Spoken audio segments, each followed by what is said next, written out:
কুরবানিকৃত পশু দিয়া 30,000 বছরের ফুলসিরাতের ব্রিজের গোড়ায় দাঁড়ায় দেখবে কুরবানিকৃত পশুটা দাঁড়ায় আছে। এই জন্য আমার নবীজি বলেছেন কুরবানিকৃত পশুটা মোটা তাজা যেন হয়, সবল যেন হয়। কারণ কিয়ামতের দিন ফুলসিরাতের মাঠ পার হইতে হবে কুরবানির পশুর উপর সওয়ার হইয়া।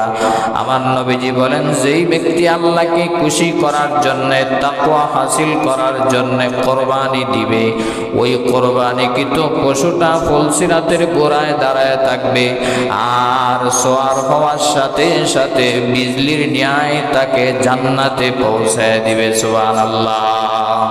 ওগো নবীজি, কুরবানি এটা কেমন জিনিস? আমার নবীজি উত্তর দিলেন, ক্বালা সুন্নাতু আবিকুম ইব্রাহিম, এটা তোমাদের পিতা ইব্রাহিম খলিলুল্লাহ আলাইহিস সালামের সুন্নাহ। সাহাবায়ে কেরাম প্রশ্ন করলেন, ক্বালু ফামা লানা ফিহা ইয়া রাসূলুল্লাহ, ওগো নবীজি কুরবানি করার মাধ্যমে আমাদের কি লাভ হবে, কি ফায়দা হবে? নবীজি বললেন, ক্বালা বিকুল্লি শারাতিন হাসানা, আল্লাহ কুরবানিকৃত পশুর প্রতিটা লোমে লোমে তোমাদেরকে আল্লাহ সওয়াব এবং নেকি দিয়া পরিপূর্ণ করে দিবেন। সুবহানাল্লাহ। সাহাবায়ে কেরাম আরো প্রশ্ন করলেন, ক্বালু ফাসসুফু ইয়া রাসূলুল্লাহ, ওগো নবীজি তাহলে কি মেষ বা দুম্বার বেলায় কি প্রতি পশমে পশমে সওয়াব দিবেন? নবীজি বলেন, ক্বালা বিকুল্লি শারাতিন মিনাস সুফি হাসানা, প্রতিটা মেষ এবং দুম্বার ভেড়ার প্রতিটা লোমে লোমে আমার আল্লাহ কুরবানিকারীকে সওয়াব দিয়া ধন্য করে দিবেন। সুবহানাল্লাহ।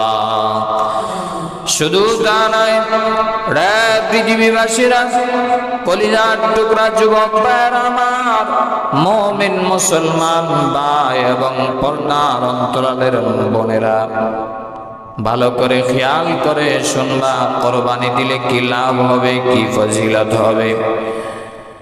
আল্লাহর হাবিব বিশ্ব নবী রাহমাতুল লিল আলামিন বলেন, কিয়ামতের কঠিন ময়দানে কুরবানিকৃত পশু আপনার সামনে দাঁড়ায় যাবে, লিকুরুনিহা ওয়া শাআরিহা ওয়া আজফারিহা, যে পশুটা আপনি কুরবানি করলেন, জবাই করলেন আল্লাহর রাস্তায়, সেই পশুটা আমার আল্লাহ কিয়ামতের দিন হাসরের ময়দানে তার লুম সহ, তার কুর সহ, তার শিং সহ সরাসরি কিয়ামতের দিন তার সামনে দাঁড় করায় দিবেন। নবীজি আমার বলেন, ওই কুরবানিকৃত পশু দিয়া 30,000 বছরের ফুলসিরাতের ব্রিজের গোড়ায় দাঁড়ায় দেখবে কুরবানিকৃত পশুটা দাঁড়ায় আছে।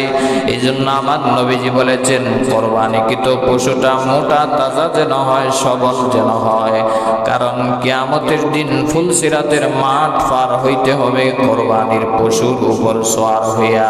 আমার নবীজি বলেন, যেই ব্যক্তি আল্লাহকে খুশি করার জন্য, তাকওয়া হাসিল করার জন্য কুরবানি দিবে, ওই কুরবানিকৃত পশুটা ফুলসিরাতের গোড়ায় দাঁড়ায় থাকবে আর সওয়ার হওয়ার সাথে সাথে বিজলির ন্যায় তাকে জান্নাতে পৌঁছায় দিবে। সুবহানাল্লাহ।